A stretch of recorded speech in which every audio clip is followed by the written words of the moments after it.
Hello chemistry students.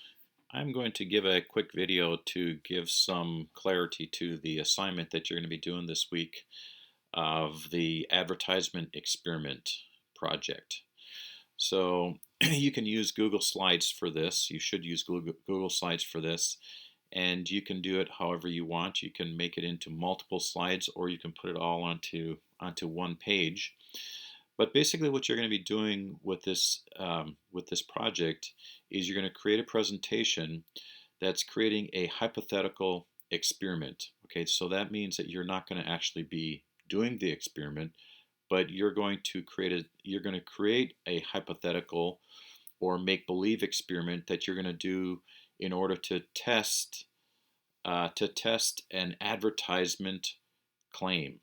Okay, you are going to go through an advertisement, to go through a magazine. You can go through different web pages, Facebook, Instagram, anything online to pick an advertisement that you can get a picture of it.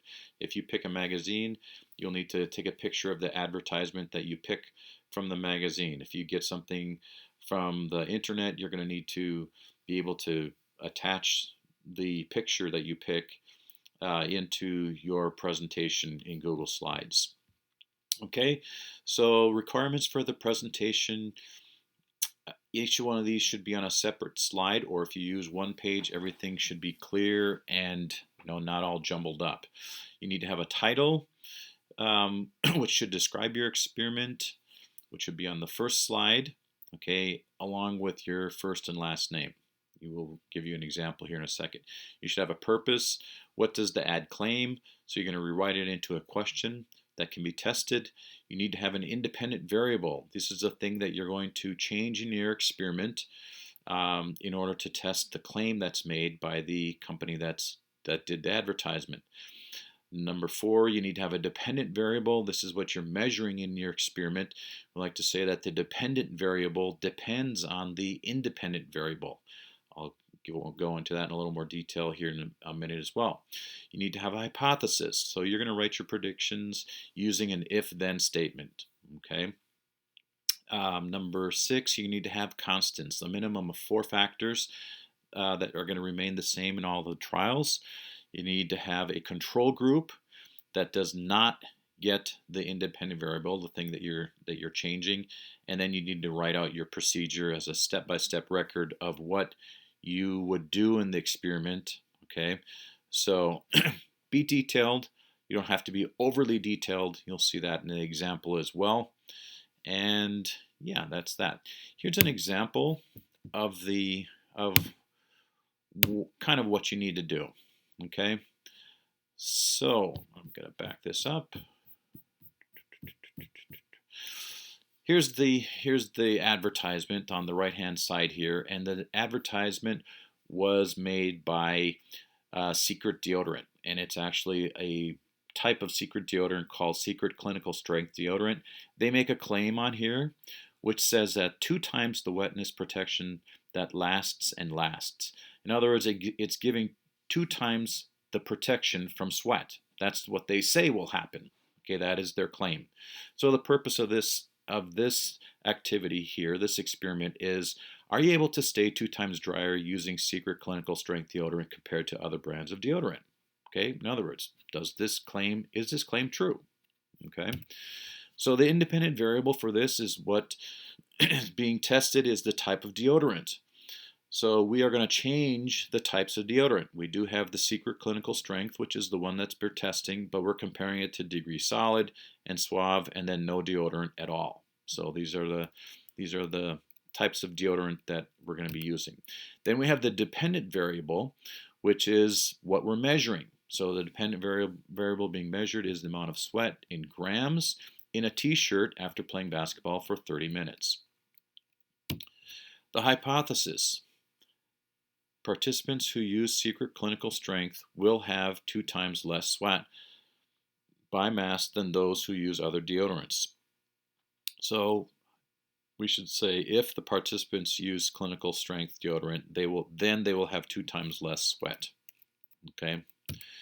The constants, they're going to stay the same with in this experiment when we use the different types of deodorant. The constants, the things that stay the same, we're going to have the same t-shirts, the same brand, the same style, perform the same activity for the same amount of time. So the activity was basketball, it was 30 minutes, and then we're going to have the same participants. We're not going to change people midway through the experiment. Everyone that starts doing the experiment is going to end doing the experiment.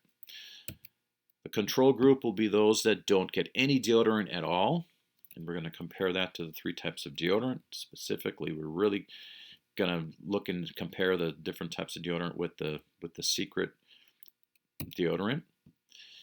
And then the procedure, step by step. Obviously, we could have put a lot more steps into this, but let's just give a good general step-by-step procedure detail of what we did. Number 1, have each of the participants clean their armpits to remove all sweat. For the first trial, they should not put any deodorant at all. Number 2, each person will measure the mass of a new t-shirt in grams and then put it on. Number 3, the participants will play basketball for 30 minutes. Number 4, once they are finished, each participant will measure the mass of their sweaty t-shirt. Number 5, repeat this procedure for the 3 deodorants being tested. So we're going to test it without any deodorant at all, play the basketball, measure the amount of sweat that was in there, get a different t-shirt, put on the deodorant, the first type, play basketball 30 minutes, measure the amount that it weighs, do the same thing again, with the different types of deodorant, compare them, and does it work? Okay, is this true? Did the secret clinical strength deodorant perform its claim? 2 times the wetness protection that lasts and lasts. I guess I forgot to put the title on. The first thing you need to have is a title. Can you stay dry? And that's it. If you guys have any questions, please email. Use those Google Meets. Make appointments to do Google Meets with your teacher at any time or time that they're available, that you're available, or use those office hour Google Meets as well. Okay? Good luck on this. You guys can do this. You got it.